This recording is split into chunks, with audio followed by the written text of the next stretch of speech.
Hey guys, hi. First and foremost, thanks for all the support which you all showed for the last video.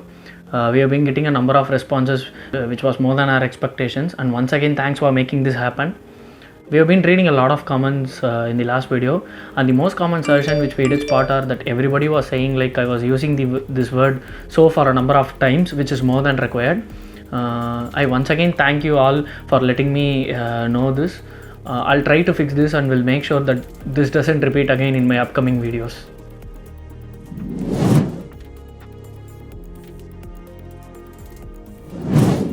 If you have ever driven a car or traveled in a car, you might have noticed this thing happening with your steering wheel, that once if you turn your steering wheel and take your hands off it, your steering wheel will come back to its center position by itself. Have you ever thought why this thing happens with your car? If not, in the next few minutes I'll try to explain what really happens with your steering wheel. This is me Sanish and welcome to my show Clear Cut.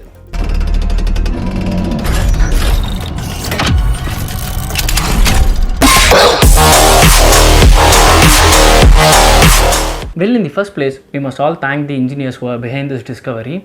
This is because this system doesn't involve much complex components or much complex mechanisms as we would expect. The restoring action of your steering wheel is simply achieved by giving an angle to your wheels of your car. Before we go into the working of this thing, we should know some terms and some components. In the first place, we should know what a pinion and rack mechanism is. Well, a pinion and rack mechanism is a simple gear structure as shown. In this, the small gear is the pinion gear which is connected with your steering wheel, and the linear gear arrangement which is underneath the pinion gear is the rack mechanism or the rack gear setup in the pinion and rack mechanism. This pinion and rack mechanism helps us to steer the wheels of the car in the required direction. After this pinion and rack mechanism, we should know what is a pivot point. Well, a pivot point is a simple imaginary point drawn straight below the wheel axis on the surface of the ground or the road. Well, now you people might really think what a wheel axis is. In simple terms, the wheels of your car must be pivoted in order to make it turn with respect to the steering of your car. The pin in which the wheel is pivoted, that is the axis of the pin in which your wheel is pivoted, is known as the wheel axis. Now the final thing which we should know is the patch area. A patch area is simply the area of contact between the tire and the road surface. Now consider a turn like this where your car has to turn. According to simple physics, the stability of your car depends on the centripetal force which acts on your car, and this centripetal force which acts on your car is provided by the friction force which happens between the tire and the road surface, and this is how your car is stable when you turn it in turns and curved paths. Now let us consider two cases. In the case 1, the pivot point and the patch area lies on the same point, and in the case 2, the pivot point is slightly ahead of the patch area of your wheel. Now let us see the second case first for better understanding. Now once you take off your hands from your steering wheel, your tires will still be rotating, and there is this friction force between your tires and the road surface. Now what happens is, since the pivot point is slightly ahead of the patch area in the second case, there is this restoring torque which is produced with respect to the pivot point. This is due to the centripetal force or the friction force which happens in the tire.